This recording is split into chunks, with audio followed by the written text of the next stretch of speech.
Okay, dear students, good morning. Actually, today we have released the long awaited book on history prelims. The books have been compiled in both the languages simultaneously, in Hindi language and English language. My students, actually I have not simply come here to talk about the book release, because it was after all a trivial issue. Even my staff could have informed you, or through advertisement the book could have, or the information about the book could have reached up to you. So this is not a big issue for me. For me, the big issue is how to prepare the prelims, because since the last 30 years, you know, I have been just running within the world of UPSC preparation and the UPSC exam. And right from the very beginning, I have realized a bitter thing.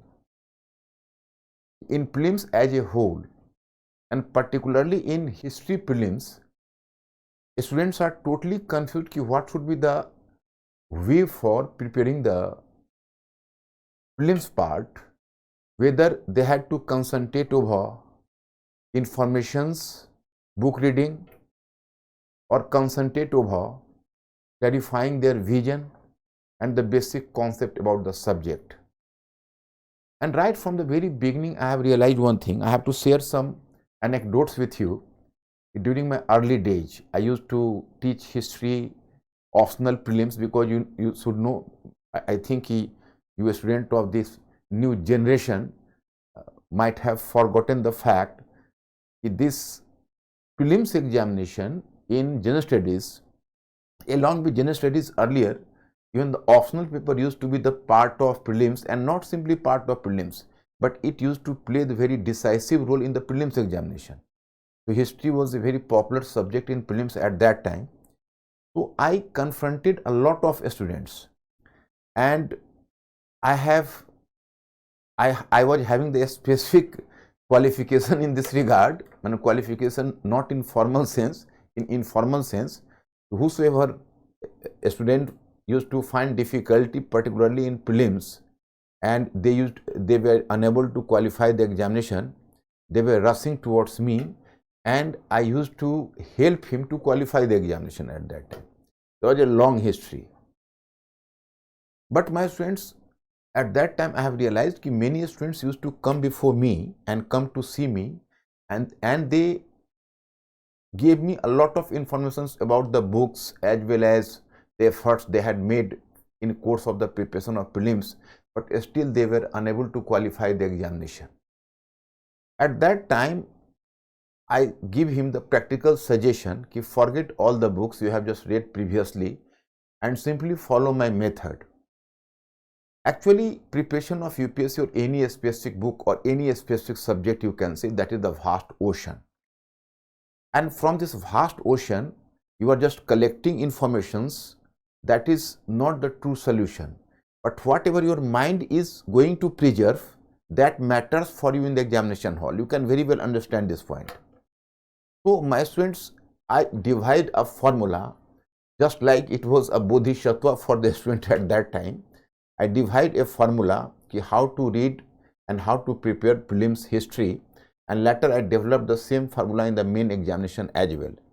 So at least I am confident about the fact that history, earlier the students used to take history as a difficult subject, but due to my efforts, now a large number of students opted for history, and you can say the substantial chunk from them were coming from non-history background, particularly the science background, you can say technical education background, etc., etc. But they qualified the examination at all the levels. So here I have to share my own experience ki how to deal with this subject, history, and particularly in prelims. Here my area of discussion is not mains, rather prelims. In fact, you are confronting a lot of informations and informative questions. So students used to be confused ki how to prepare the questions, and they move to book to book or guidebook to guidebook and try to collect the informations, ki as many informations we can collect, we have to collect the informations, because it is on the basis of the informations we will crack the examination, or you can say solve the question. But here I have to actually basically I have to inform you, or I have to share the view.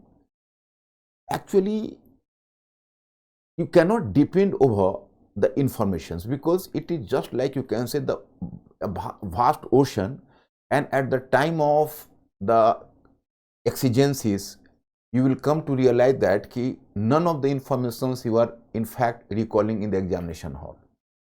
And worst of all, whenever you will find, suppose there are the 18 to 22 questions in history, I have to inform you, history used to have a very important place in the whole preparation of prelims, because you know, a total 100 questions you are having, and particularly since the last 5 to 6 years, you can say there is there is not less than 20 questions, and even you are going to count honestly 22 questions from history and culture side. Now can you imagine that among the 100 questions, if the 22 questions are the contribution of 22 questions is the contribution from the side of history, it is really commendable, you can very well imagine. So how to deal with the questions, and even if you are going to secure 16 to 17 questions out of 22, because I am not so much ambitious, I will expect you to solve 20 questions or 21 questions or even 22 questions. That is a very ambitious target. At least 16 questions you can safely solve the questions, and those students who are weak in this history part, they will simply solve 5 to 6 questions from history side. Because what is the problem with the question setter, I don't know, but I have realized that particularly in the history segment, they are just trying to create the tough questions. Very few questions are the easy questions, and the easy questions could be solved by almost all the students, or you can say at least the major chunk of the students will solve the easy questions. But as for the difficult questions, 5 to 6 questions, no one can solve the questions. I have come to the realization. But suppose some students are the weak students in history part, they will solve simply 5 to 6 questions. And some students who are brilliant and who have prepared the history brilliantly, so they can solve even 15 to 16 questions from history side. Here you can find a gap of 7 to 8 questions between the student and student, and every question, the marks of each question is 2 marks. So there can be a gap of 15 to 16 marks in a paper. So up now you can very well estimate, and you can very well surmise, the history is having a decisive role in qualifying prelims these days. So my students, better to follow the formula I am just telling you. Don't try to follow the facts and information blindly. Whosoever giving the advice, you have to simply turn down the advice, and you have to go in the way I am suggesting you. Actually, you have to follow this scientific formula. Firstly, I am just moving one by one. Here I am giving the example, information, don't judge in course of the preparation. What should be avoided in course of preparing prelims? So here the instruction is what do's and what not do's. So this is in the category of what should not be done. One, pre-exam is not a quiz contest. It is not a quiz contest. You should not be hankering after or looking for the unique type of questions, because it is simply a matter of chance. It is simply a gambling. Suppose you will collect 1,000 questions or 1,100 questions in this manner, but you will find that among the 22 questions, no question is visible you have collected earlier. So it is simply the useless, you can say pointer, useless time pass. So that's why I will suggest you, first, pre-exam is not a quiz contest, you have to be familiar with. Second one point is, you do not collect the facts independently, but link the facts to some proper context. You should not try to collect the facts independently and memorize the facts independently, or use the method of rote learning. It is useless. Two problems you will face. The one, the facts will not exist in your mind. The facts at the time of exigencies, you are sure to forget the facts.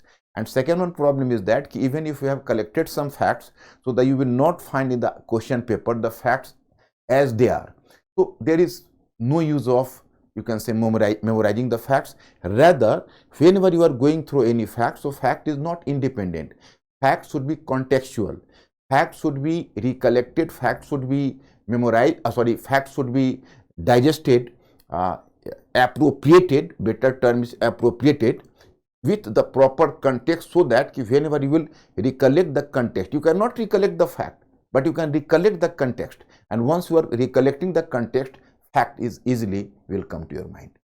Then underline the intrinsic relationship between facts and concept.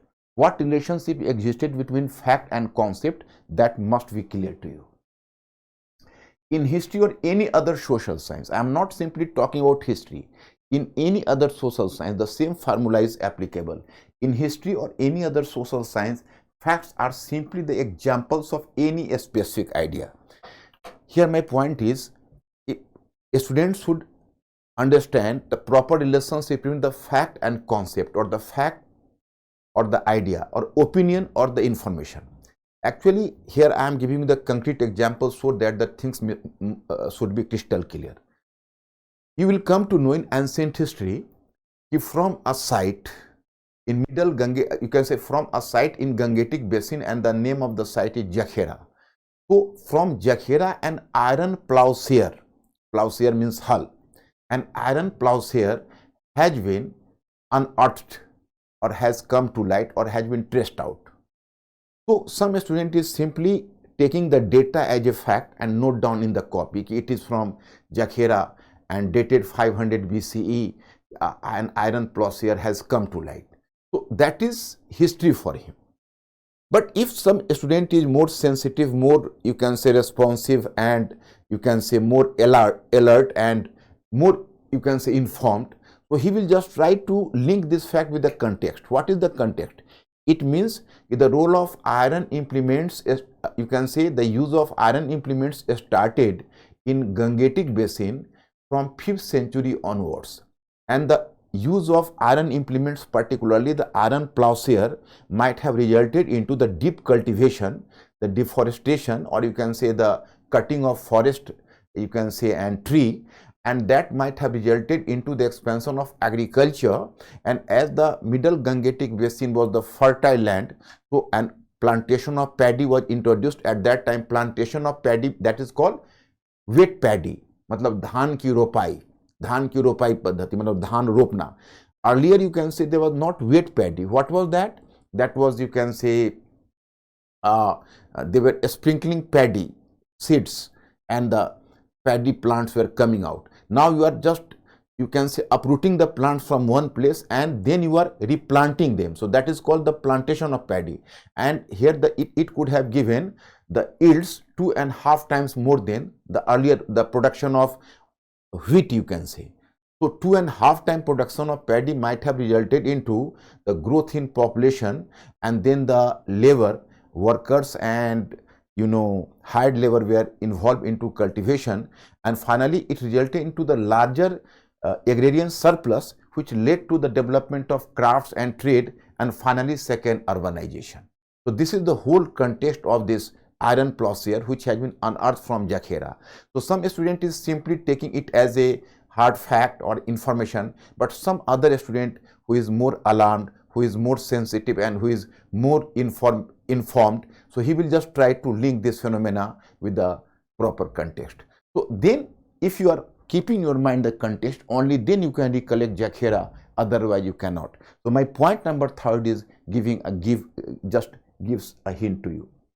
Next one, bite to the proportion you can chew, and after swallowing it, let it ferment in natural course. That is the very interesting point for you people. Matlab, you have to bite the, you can say, nibbles which you can chew. मतलब उतना ही काटो जितना चबा सकते हो. अब you can say it is going, you are going to bite larger and larger quantity, but you are quite unable to chew. So that will definitely create a problem, and particularly before 10 to 15 days earlier than the examination, all the, you can say, bitings or the informations, matlab, you can say, unassimilated informations, so that will create confusion in your mind. There would be the conflicting data in your mind, and you will be so nervous that it is very difficult to maintain the calm and cool. Maintain yourself calm and cool and maintain the balance of mind before the examination. So I have found a large number of students, such students who have decided to drop the examination just 15-20 days earlier because they have bitten more than they could have chewed. So they could not chew, and finally you can say the unassimilated facts created a lot of problems for them. So it is my suggestion for you to simply bite the nibbles which you can chew. And next one is swallowing it, let it ferment in natural course and give some time to ferment it. I myself is sharing information with you. Actually, I used to go from the new book, almost 2 books in a week, you can say. Some pages I am going through and trying to assimilate the new ideas, particularly new ideas, because informations are the part of the ideas. So new ideas. And I have realized in the first time I am going through it, after 1 and 2 hours, I used to forget it. But I just made a revision, because in course of reading, I am normally underlining the certain important things. So going through the book, then I have come to realize that no, I have underlined, that underlined part is being revised by me again and again, 2 to 3 times. So after 2 and 3 times, and then I used to think over that, doing the intellectual fermentation. I have popularly coined a term Bodhik Jugali. Now this term has been too much popular among the students, Bodhik Jugali. So as a result of this Bodhik Jugali or intellectual fermentation, then I used to digest the things. And that is going to help me a lot. So I am suggesting you people as well, if whenever you are collecting the facts and informations, let the informations ferment themselves, and ferment through thinking. You will think over them informations once and twice at least. So the fermentation would be completed, and then they will be part and parcel of your, you can say, the process of memory or intellectual process, and in future you will not find difficulty. So this is my point is, use multiple choice questions for practice work, but not make them the main source of knowledge. That is another problem with the students. I have myself has realized. They used to, they normally used multiple choice question as if they are taking informations from them. I have found a large number of students, they are going so many guidebooks and going through pages and pages of multiple choice of questions with the hope that that is the part of my preparation. But my students, here my suggestion is, for informations better to depend over content, and multiple choice questions should be done. I am giving the suggestion, I am not against multiple choice questions. Be clear and don't you can say get confused what I have just tried to deliver to you. My point is that multiple choice questions should be used as a practice work. You have to use the multiple choice question as if you are doing the practice, but it should not be taken as a substitute for gaining knowledge through reading pages. You have to gain the knowledge through the books or through, you can say, guidebook, whatever you choose. And then for multiple choice question, but multiple choice question, sometime you can take some informations and it is a matter of chance that from 1 and 2 questions you will find in the examination hall, but it is the very, you can say, unlikely situation and very, you can say, favorable situation or lucky condition, you can say. Otherwise you cannot expect such a thing. Appropriate method of preparation. What is the appropriate method of preparation? To perceive the basic essence of the subject. Just try to understand basic essence of the subject. So what is the basic essence of the subject history? My students, if I am just going to ask you, please respond. What is the basic essence of the subject history? Your answer should be the knowledge of change. Everything is just lying within this boundary, the knowledge of change. Even informations are for imparting the change. Informations are not themselves the change. They are just the examples of change. So perceive the basic essence of the subject as change. Then to study history means to underline the elements of change in political, economic, social and cultural fields. I will just leave this PPT and you will better to download this PPT.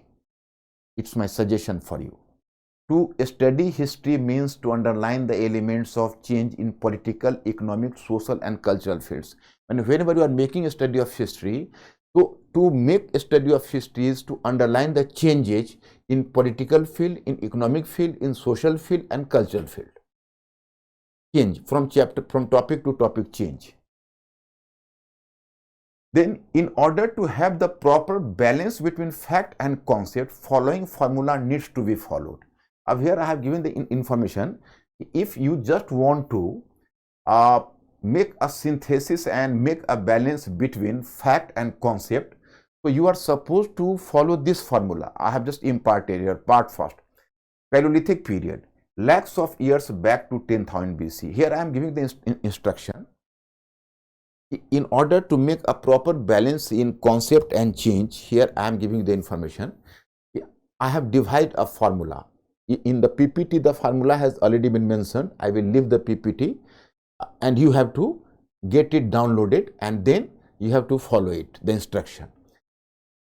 Whenever you are just going to the first part, I have divided history in different parts first in order to underline the change, because even to underline the change is not an easy task.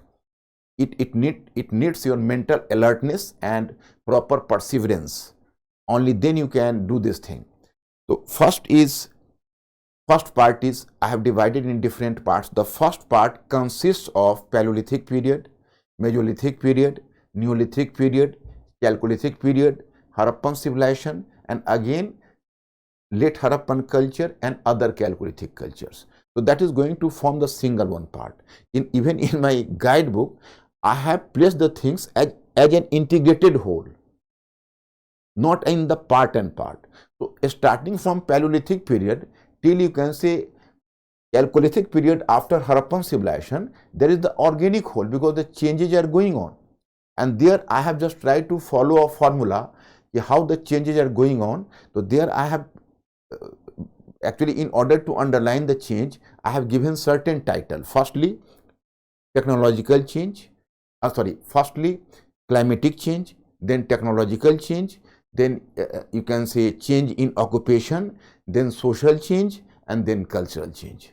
And starting from Paleolithic period till Chalcolithic period, I have followed the same formula, but I have earmarked Harappan civilization slightly separately for the fact. Separately, it is with the objective, because Harappan civilization was after all a more highlighted topic, and a large area has to be covered within Harappan civilization. So while teaching you Harappan civilization, I has been a bit, you can say, more comprehensive. So that's why I have taken this topic separate from other topics like Paleolithic, Mesolithic, Neolithic, Chalcolithic, etc. So you will enjoy the topic because I have divided in this manner, and it is, while going through the change, you can make a better synthesis between the facts and concept. Harappan civilization, origin, geographical expansion, important thing, that is part 2. So you have to follow this part 1 according to this, according to the formula. So my students, whether it may be the conceptual question and the factual question. Actually, question is not normally factual. Even that question which appears to be factual to you, in its intrinsic meaning and in its basic concept, it is conceptual itself. If you people will ask me and give me a factual question, so I cannot actually, even factual question I can solve simply on the basis of my wider knowledge, because in question, in UPSC question, you can say, you can very well imagine, just put yourself in the examination hall, and if you might have confronted the prelims examination, so just try to compare the situation which I am just you can say informing you or imparting you. In the examination hall, you will find that there are the 4 questions, 4 choices, A, B, C, D. But you will notice one thing, you are not 100% sure C is correct or D is correct or B is correct, but rather you will make an intellectual guess कि C appears to be correct, B appears to be correct. So it is from where it is coming? It is coming from your clear-cut perception. So as much clarity you are having in the vision, so apt is your intellectual guess. If your another colleague or another friend who is sitting just along with you in the same hall, he will do the intellectual guess. His answer would not show up to mark as yours because you are having the clarity in your vision. So clarity in your vision matters a lot in prelims. It is a very it is a larger misconception among the students. Yes, prelims examination is the collection of informations or the factual examination. This is a misleading perception. And due to this misleading perception, most of the students are not making preparation of prelims, particularly prelims history, prelims as a whole, because the same formula is applicable in prelims as a whole. But here I have to discuss about prelims history. In the prelims history, they are not normally doing the justice due to this fact. Because once you are going to follow it, so you are sure to qualify the examination. I am confident. So just now I will start part 2. In part 2, I have earmarked so many topics, so I am making familiar with you the topic like Vedic civilization, Buddha age, Maurya age, post-Maurya age, Gupta age, post-Gupta age, pre-medieval age. So 1, 2, 3, 4, 5, 6. Now your ancient period is going to end up to post-Gupta period, but I have consciously put even pre-medieval age during this period. Why? It is due to the fact because pre-medieval age is reflecting the same elements of change which have just taken place in post-Gupta period. So in one sense, pre-medieval period is continuation from the post-Gupta period. So that's why I have placed here. And then I have divided this formula.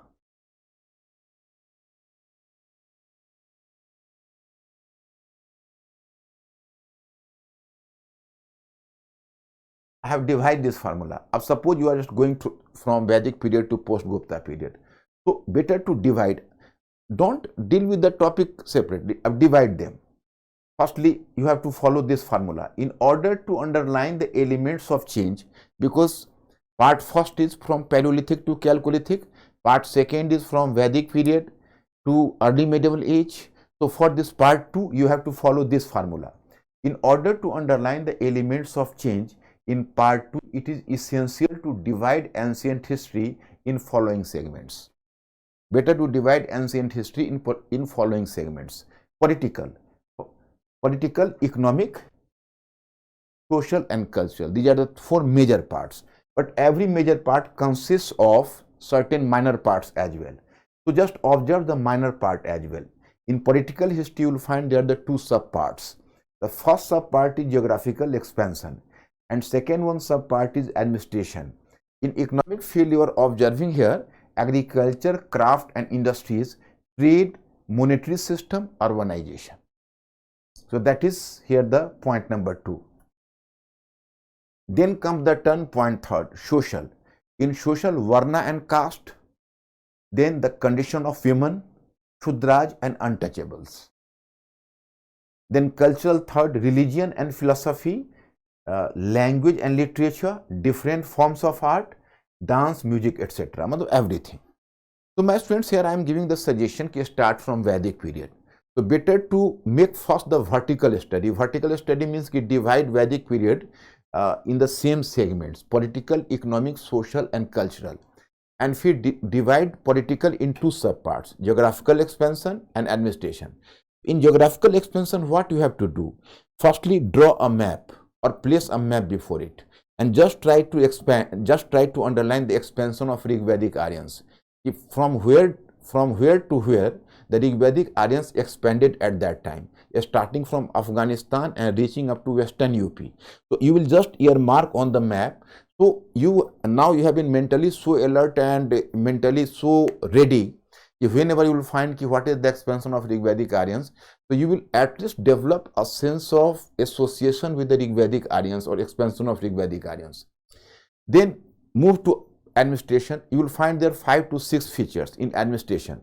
So features are the concept, opinion, And whenever you are talking about the features, you will give the example. Suppose you can say, you will just make this point clear, that in the position of the king was not clear, and the king was being identified essentially with his tribe. We are making the statement about the Rigvedic king. So just for example, you will give the example that king was known as Janasagopa.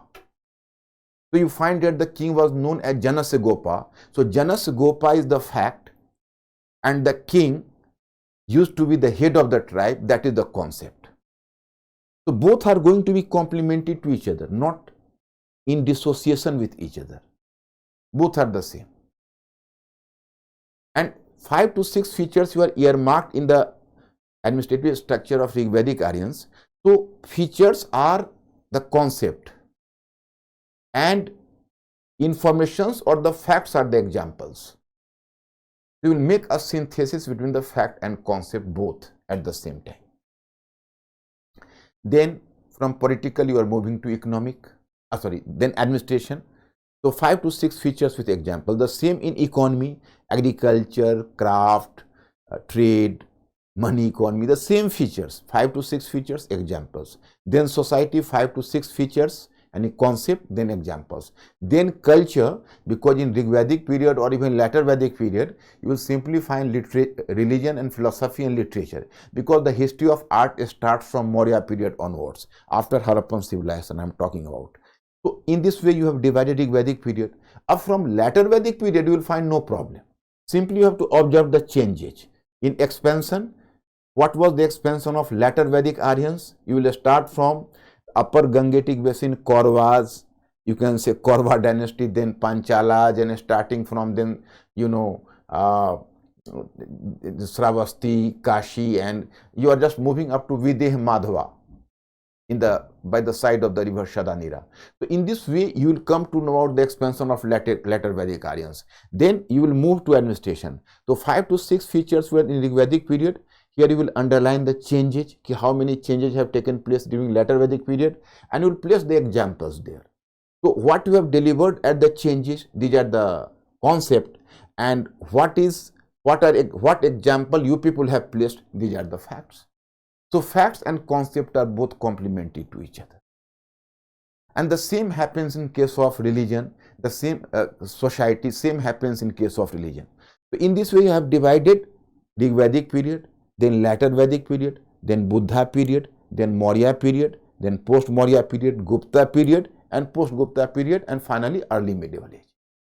My students, you have part 2 has been finished, and vertically all the topic has been divided. My students, my suggestion for you is you move horizontally. Move horizontally means in horizontal study you have to make a separate study of either society or religion and philosophy, architecture, whatever you choose. Suppose you have to make a study of how did society evolve.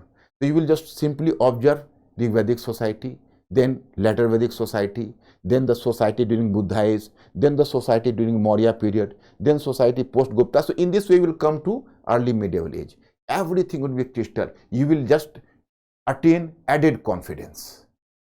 Because after all you will come to realize that I am so informed person. So that will give you a sense of happiness and satisfaction as well. And everywhere facts are along with the concept. You will swallow up so many facts. No, your other competitor and colleague will recollect so many facts, but you will never feel you have assimilated the facts through rote learning. You will just come to realize that you have assimilated the facts through an organic process. So this is my method, and this method will work. And then you are just moving from culture, then horizontal study in order to clarify the vision. This method is very effective. It can be understood in following manner: to underline the changes while linking the development in one period to another period. The same thing, horizontal study, I have suggested you. First vertical study, then horizontal study. Then you are just moving to just a political. You will take the map and do the political in the same manner. State, empires, geographical boundaries, dynasty, important rulers. And in political history, you have to underline the geographical boundary. Even dynasties, the rulers, the important kings was did what? Suppose you can say you are going to post-Gupta period, there you will deal with Harsha, then his court scholars, the important text written by his court scholars, etc. And even in culture, you will just talk about literature and language. Then ancient town Takshila was situated. This is just type of the question. Type of the question here I am. Ancient town Takshila was situated between which river? That is Indus and Jhelum. So my point is that they will give you the question, possibly this question by 2021 or whatever, I am not recalling, but it is exactly UPSC question in UPSC. Ancient town Takshila was situated between which river? Your choice A is Indus and Jhelum, B is Jhelum and Chenab, C Chenab and Ravi, and D Ravi and Vyas. So my students, sometime you are getting confused. And if you are not having a sense of cartography or sense of a map, in such question there is the chance of committing mistake. और तब बाद में बहुत अफसोस होता है क्योंकि किश्ती मेरी डूबी, वहां पानी बहुत कम था. मतलब at the question I have missed the bus and I have missed to strike the question. This question was within our reach. So that is quite tormenting to mind whenever we are making committing some mistake in such a question. Administration, the nature of bureaucracy, structure of administration, town administration, military, judicial action.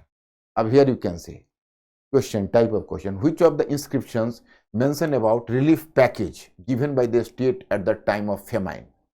Matlab, in which of the inscriptions the Maurya state is supposed to have given the relief to the people during the time of famine? Matlab akal ke samay. A. Sohgaura copper plate. B. Rumindai pillar edict of Ashoka. C. Prayag eulogy. D. Mehrauli inscription of Chandra. This question appears to be the factual question, but question arises if there are so many facts and the facts are dissociated from each other. At the time of exigency, how can we recall the fact? The basic challenge is that. How can we recall the fact at the time of exigency?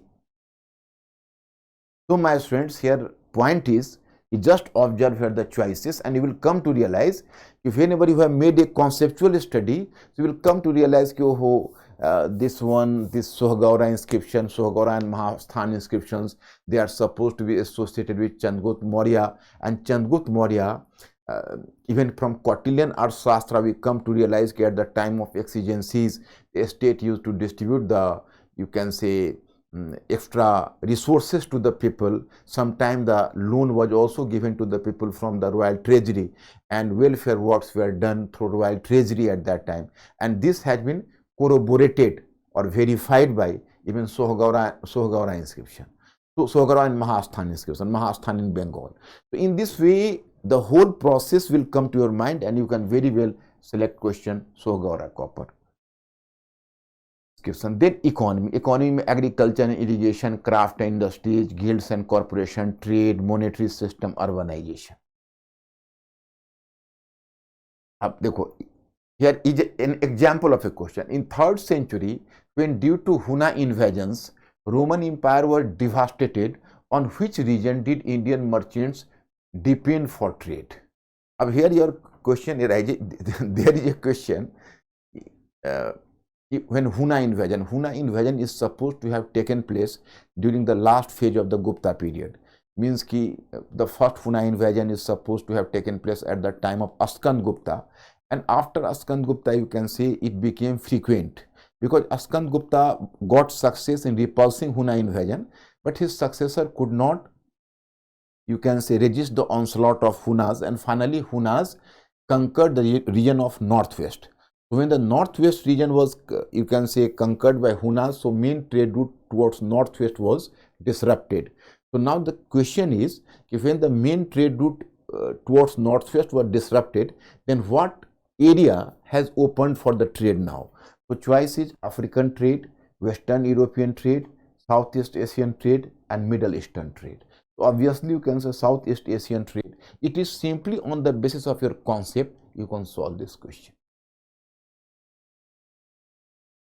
which of the items are counted among exportable items from India to outside world? Matlab, it is not simply, or it is not specifically for a time period.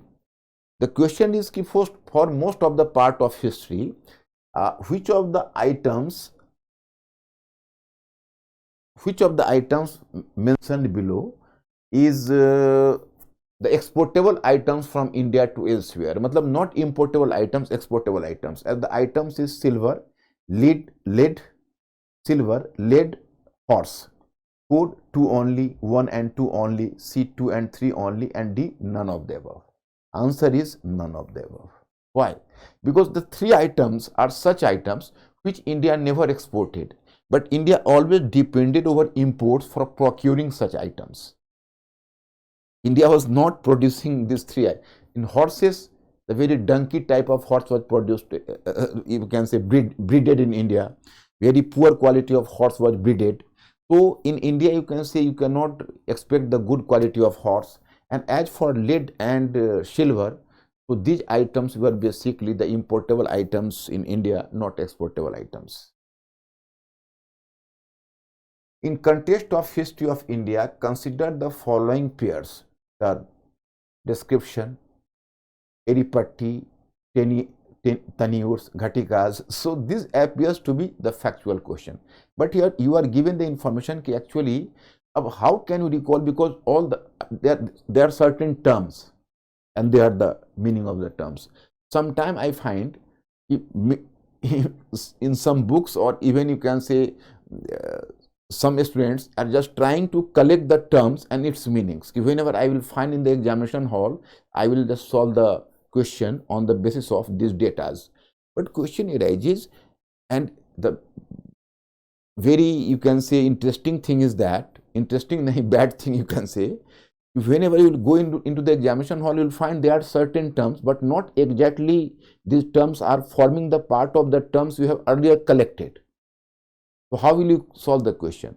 So my point is that there is no use of collecting terms separately, but whenever you are moving from chapter to chapter, so be conscious about the terms in the natural course, because some terms is lying in economic part, or lying in administrative part, lying in cultural part, and everything you are doing, but you are taking such a larger picture, you can say the minor pictures would be the part of it. So you have to be conscious about the terms while going through the topic itself. So they are the terms eripatti, tanures, ghatikas, and these are the matching what is correct and what is not correct. Banjara in the medieval period, Indian history were generally agriculturists, warriors, weavers, traders. Ab Banjara, even today you will find the forested people, they are the tribal people, and tribal people are having the natural inclination for trade. They are not associated with cultivation or agriculture. So if you will talk about the Banjara, it is through intellectual guess you can solve the question. Ki no, Banjara should be traders, simply traders. So that is the point here. Social. So in this way you will just cover the social. So my point is, in social,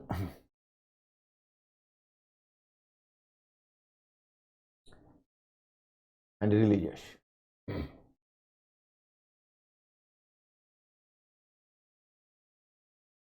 Here you find the term like architecture. Just 1 minute. Sorry.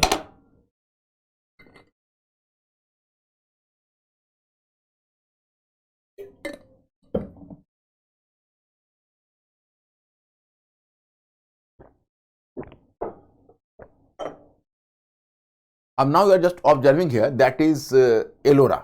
That is about architecture. You find the question about architecture. Ellora cave is associated with which sect? Now some student is simply he will just try to collect and answer the question on the basis of fact. He will surely commit a mistake here.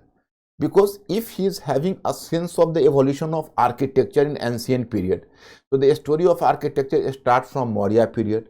We will talk about the, apart from stupas and Ashokan pillars, we will talk about the first, you can say, cave architecture which developed under Maurya, like Baravars and Nagar, Junij, etc. you come to know.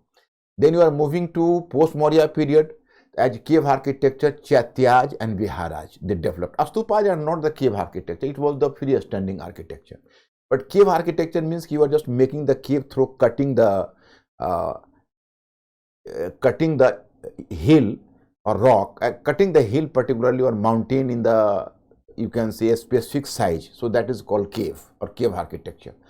So फिर Chaityas and Viharas, and you are moving from Gupta period. Even in Gupta period, although the construction of or the building of freestanding temple started there, but still you will find at least some examples of the Buddhist architecture and Buddhist cave, and that is Ajanta cave. You know, so in this way you will just observe here the Ajanta cave, and then you are just moving to later, and you are coming from in post Gupta period. You will find that in fact particularly in Maharashtra region, Ajanta is also lying there, but in Maharashtra region, due to the efforts of Chalukyas and later Rashtrakutas and later Chalukyas, there evolved another cave architecture, that was Ellora.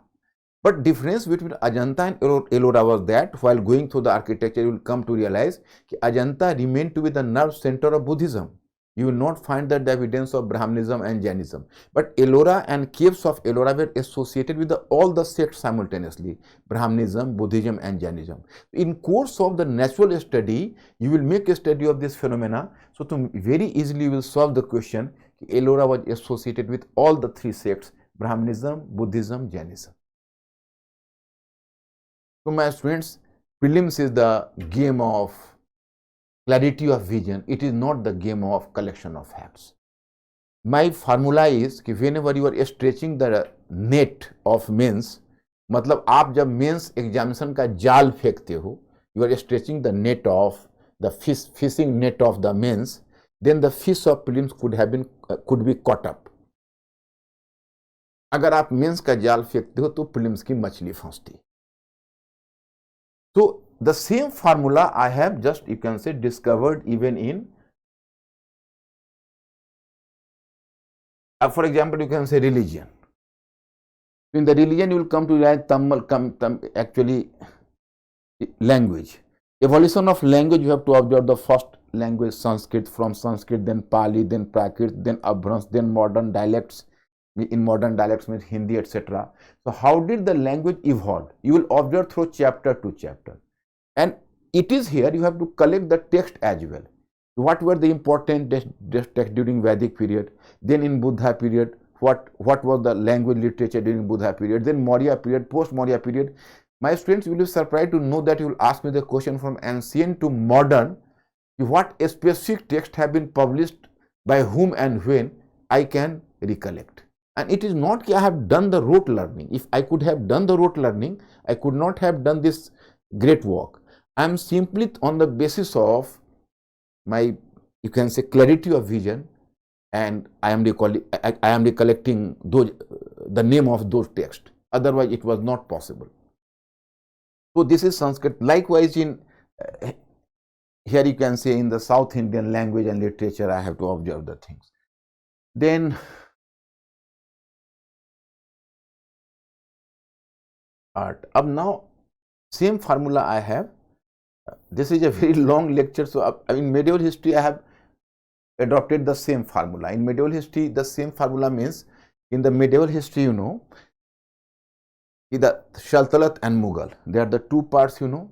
So in the medieval history, to underline the elements of changes, I have done divided in the same manner: political, economic, social and cultural. In political, two parts: geographical expansion, or you can say dynasties, states, empire, etc. So a story will start, you can say, in Delhi Sultanate. So we will divide them in politically, economically, socially, culturally. And facts and in concept and facts both had to work as the complementary to each other, as I have discussed with you earlier in the first one formula. And then I have divided the Mughal in the same manner. Firstly, vertically division, then horizontal division. Concept is there, facts are just the examples of the concept. In this way we are moving. But in modern history, I have divided another formula. I have divided whole modern history in four parts.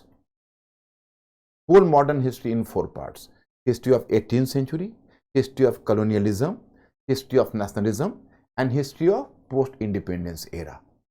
Even the history of 18th century had to be subdivided into two subparts. The first half of 18th century, this period is marked by the disintegration of the mighty Mughal Empire and the rise of the regional states. Likewise, in the second half of 18th century, you can say the story starts from the advent of European companies in India. But here I have not simply to advance the story from India itself. I will carry you even to West, and from West you are just moving towards India, and then so many European companies came to India, and how did the companies how did companies are fighting with each other, and how did the companies fight with Indian states or Indian kings, what was the bone of contention between the two. So it was clarifying all these things, location of the different companies, the important centers of different companies, the important battles among different countries, and the battles between the European company and the Indian kings. So all the points should be clear, and the location of different states in different areas. So my students, here the concept and facts both should be complementary to each other. So in this way, 18th century. But you are moving to colonialism, the same formula. From 1757 to 1813, we have to observe what is the British economic interest in India. How did the British political, administrative, economic, social, cultural, all the policies were guided by its specific colonial interest, and it was in this context from Governor General to Governor General, and all the important events had to form part of the concept, the conceptual change. Here the basic emphasis is on the change. Then you are coming to nationalism. So the story of nationalism had to start from tribal to peasant movement. Tribal to peasant movement, that is called proto-nationalist movement. Then you have to confront the first war of independence, that is the Great Revolt of 1857. And then comes the turn of the modern nationalism, and the story of modern nationalism starts from 19th century onwards. You have heard about socio-religious reforms movement of 19th century, that is characterized as Indian Renaissance. And then moving from there, the foundation of Indian National Congress, then how the changes are going on decade by decade. We have to underline the changes and all the essential data, whether it might be from peasant movement, the tribal movement, or whatever the movement, that up to the end we have to reach there. So my students, here once again I have to inform here, in fact I have formulated this book, more or less, just one minute. I have just compiled the book. We have compiled this book more or less on the same formula, although I have tried to limit some information because I am a bit repulsive to too many informations. Here it's my personal view as a student and even as a teacher, because here my perception is the facts or information should not torment the students. Fact and information should be the part of the whole process of understanding. In this book, I have tried to maintain as much as possible, not 100%. In 100%, why? Because I have to increase some quantity of informations considering the demand of the market.